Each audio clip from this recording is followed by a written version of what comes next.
থাকবে ফেরেশতারা, কোনো ভয় নাই। সংগ্রামী ভাইরা আমার, এজন্য আল্লাহ রাসূল বলেছেন, কি বলেছেন? আল কাইয়িসু মান দানা নাফসা। আল্লাহ রাসূল বলেন, দুনিয়ার মধ্যে বুদ্ধিমান, চালাক, বুদ্ধিজীবী সেই ব্যক্তি। দুনিয়ার মধ্যে চালাক কে? আল কাইয়িসু মান দানা নাফসা, যে ব্যক্তি তার নফসকে নিয়ন্ত্রণ করতে পারে সেই হলো চালাক। আপনাদের মধ্যে চালাক কাকে বলে? যে পরের ঠকাইতে পারে, যে মিথ্যা বলতে পারে, পরের জমি জোর করে দখল করতে পারে, তাকে চালাক বলে। আর আল্লাহর হাবিব তাকে চালাক বলেছেন আল কাইয়িস, ওই ব্যক্তি চালাক, ওই ব্যক্তি সর্বশ্রেষ্ঠ বুদ্ধিজীবী। মান দানা নাফসা, যে তার নফসকে নিয়ন্ত্রণ করলো। নফসকে নিয়ন্ত্রণ করলো মানে কি? নফস চায় সকালবেলা ঘুম পাড়তে। নফস কি চায়? ভালো করে বলেন, নফস চায় না সকালে ঘুম পাড়তে? নফস বলে যে মসজিদে যা, মসজিদে বলে কি? আকলে হবে।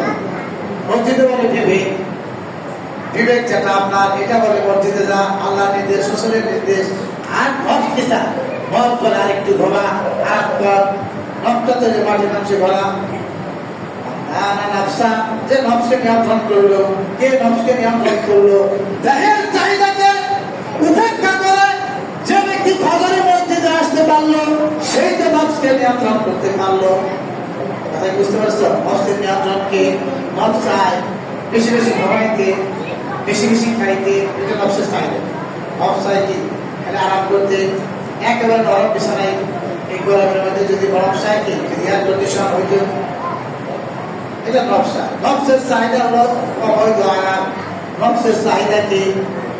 যদি মেয়েদের সাথে বেশি বেশি আড্ডা দেওয়া যায়, এটা হলো নফসের চাহিদা। আকলের চাহিদা কি? একজন তোমার স্ত্রীর সাথে আড্ডা দেওয়া। নফসের চাহিদা কি? ঘুষ খাও, ধনী হও। আকলের চাহিদা কি? এটা হারাম। নফসের চাহিদা কি? যেভাবে করো, টাকা কামাও, বাড়ি করো, গাড়ি করো।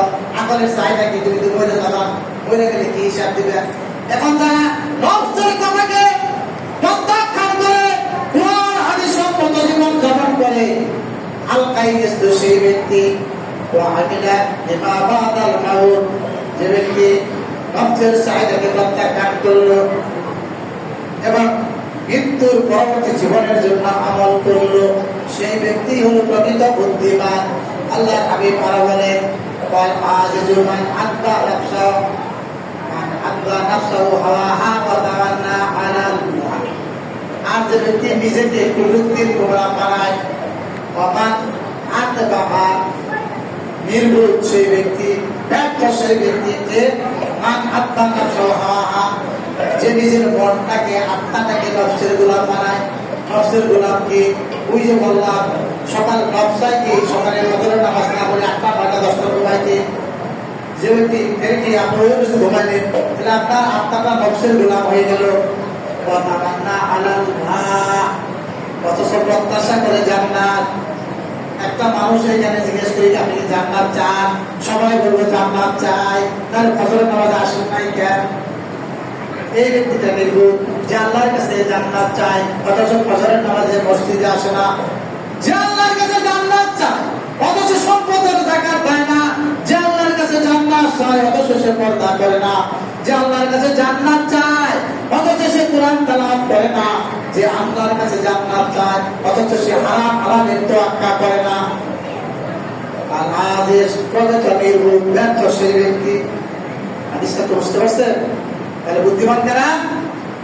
বুদ্ধিমান তারাই যারা নফসকে নিয়ন্ত্রণ করে। নফসকে কারা নিয়ন্ত্রণ করে? নফসকে বলে একটা বিড়ি খা, একটু ভুল দিন, একটু জর্দা খা, বলে না নফস? এই যে যারা নিয়ন্ত্রণ করে, মৃত্যুর পরবর্তী জীবনের জন্য আমল করে তারা চালাক। আর যারা সকালে ঘুমিয়ে থাকে, হারাম হালাল কোনো বাস বিচার নাই, পর্দার বাস বিচার নাই, কোরআন বাস্তবায়নের আন্দোলন করে না, অথচ আল্লাহ বলে, আল্লাহ আমার জান্নাত দাও। এটা হলো নির্ভুল। আর এই মসজিদের কোনো নির্ভুল আছে? রমজান মাস যায় নাই, রোজা রাখে নাই, আবার মানুষ দাওয়াত দিয়ে কি চিন্তা করেছে, এটা নির্ভুল না? বলেন। এখন আপনারা জোয়ান নামাজের শেষে হাত তুলে বলবেন, আল্লাহ জামাত দাও, জামাত দাও,